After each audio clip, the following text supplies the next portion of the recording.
Hi friends, எல்லாருக்கும் வணக்கம். கோடை காலத்துல சில்லுன்னு இருக்க பெருஞ்சீரகத்தை இப்படி சாப்பிட்டு பாருங்க.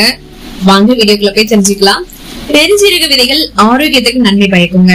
எடை இழப்பு, கொழுப்பு மற்றும் ரத்த அழுத்தத்தை கட்டுப்படுத்துறதுல இருந்து இதயத்தை ஆரோக்கியமா வச்சிருக்கிற வரைக்கும் இது எண்ணற்ற ஆரோக்கிய நன்மைகளை கொண்டிருக்குது.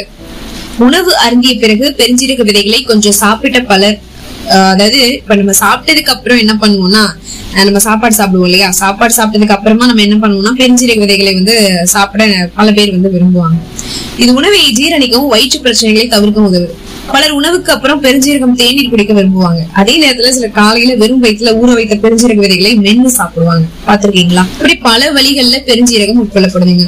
பெருஞ்சீரக விதைகள் ஆரோக்கியத்துக்கு நன்மை பயக்கும் தான். இதற்கிடையே பெருஞ்சீரகத்தை சாப்பிட எத்தனை வழிகள் இருந்தாலும் மற்றொரு சிறந்த வழி இருக்கு. அந்த வகையில பெருஞ்சீரகத்தை இரவு முழுக்க ஊற வச்சுட்டு அந்த தண்ணீரை காலையில வெறும் வயிற்றுல குடிக்கிறது உடலுக்கு ரொம்பவே நல்லது. இது அலர்ஜி எதிர்ப்பு பண்பு, விட்டமின்கள் மற்றும் தாதுக்கள் போன்ற பல ஆரோக்கிய நன்மைகளை வழங்குது.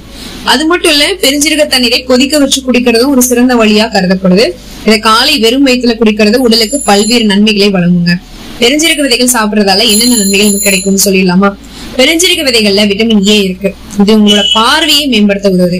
இதை தினமும் சாப்பிட்டு வர கண் தொடர்பான பிரச்சனைகள்ல இருந்து விடுபடலாம். இப்ப எல்லாருமே மொபைல் யூஸ் பண்றது, லேப்டாப் யூஸ் பண்றது, சிஸ்டம் முன்னாடியே தான் நம்ம உட்கார்ந்துருக்கோம் இல்லையா? அதனால உங்க கண்ணை நல்லா வச்சுக்கணும் இல்லையா? ரொம்ப நாளுக்கு உட்கார்ந்து வரணும் இல்லையா? அதனால என்னன்னா டெய்லி இதை சாப்பிடுங்க. சாப்பிட்டீங்கன்னா கண் தொடர்பான பிரச்சனைகள் நீங்க விடுபடலாம். உயர் ரத்த சர்க்கரை அளவு இருக்கும் இல்லையா, அதை கட்டுப்படுத்துறதுக்கு உணவுல பெருஞ்சீரகத்தை நீங்க கண்டிப்பா சேர்த்துக்கோங்க. இதில் உள்ள நீரிழிவு எதிர்ப்பு பண்புகள் நீரிழிவு நோயாளிகளுக்கு நன்மை பயக்குங்க. பெருஞ்சீரகத்துல உள்ள ஆக்சிஜனேற்ற எதிர்ப்பு, விட்டமின் சி பண்புகள் மற்றும் சருமத்தை பளபளப்பா வச்சிருக்க உதவுது.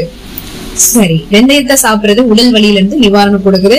இதுல இயற்கை எண்ணெயே இருக்கு. ஓகேங்களா? இது துர்நாற்றத்தை போக்கவும் வாய் புத்துணர்ச்சி மற்றும் பொருளாகவும் பயன்படுத்தப்படுது. பெருஞ்சீரகத்துல காணப்படுற ஆக்சிஜனேற்ற மற்றும் நார்ச்சத்து பண்புகள் மலச்சிக்கலை போக்க உதவுது. பெருஞ்சீரகத்தை தொடர்ந்து உட்கொள்றது எடையை கட்டுப்படுத்துவது. உங்க எடையை நீங்க கட்டுப்பாட்டுக்குள்ள வச்சுக்கணும்னு நினைச்சீங்கன்னா நீங்க பெருஞ்சீரகம் தாராளமா சாப்பிடலாம். பெருஞ்சீரகம் உங்க இதய ஆரோக்கியத்தை மேம்படுத்த ஹெல்ப் பண்ணுது. பெருஞ்சீரகம் மூட்டு வலி மற்றும் வீக்கத்தை குறைக்கிறதுல நன்மை பயக்கும். பெருஞ்சீரக விதைகளை உட்கொள்வது உங்க வளர்சிதை மாற்றத்தை துரிதப்படுத்துது. சரிங்களா? உங்களுக்கு கால் வலி, மூட்டு வலி இந்த மாதிரி இருந்தா நீங்க பெருஞ்சீரகத்தை நான் சொன்ன மாதிரி இரவு நேரத்துல ஊற வச்சு காலையில வெறும் வயிற்றுல நீங்க அது அந்த தண்ணியை நீங்க குடிச்சாலும் ஓகே, இல்ல கொஞ்சம் ஹீட் பண்ணி குடிச்சாலும் ஓகே, பட் குடிச்சிடுங்க. ஓகேங்களா? இவ்வளவு பெனிஃபிட்ஸ் உள்ள அந்த பெருஞ்சீரகத்தை ஃபெனல் சீடை நீங்க இனிமே விடுவீங்களா? விட மாட்டீங்க நம்புறேன். ஓகேங்க, இந்த வீடியோ உங்களுக்கு ரொம்பவே யூஸ்ஃபுல்லா இருந்தது அப்படின்னா லைக் பண்ணுங்க, நிறைய பேருக்கு ஷேர் பண்ணுங்க. மேலும் இது போன்ற அருமையான யூஸ்ஃபுல்லான வீடியோஸ்க்கு நீங்க நம்மளுடைய சேனலை சப்ஸ்கிரைப் பண்ணி சப்போர்ட் பண்ணுங்க. உங்களை வேறொரு யூஸ்ஃபுல்லான வீடியோ மீட் பண்றேன். அது வரைக்கும் thank you so much. Take care.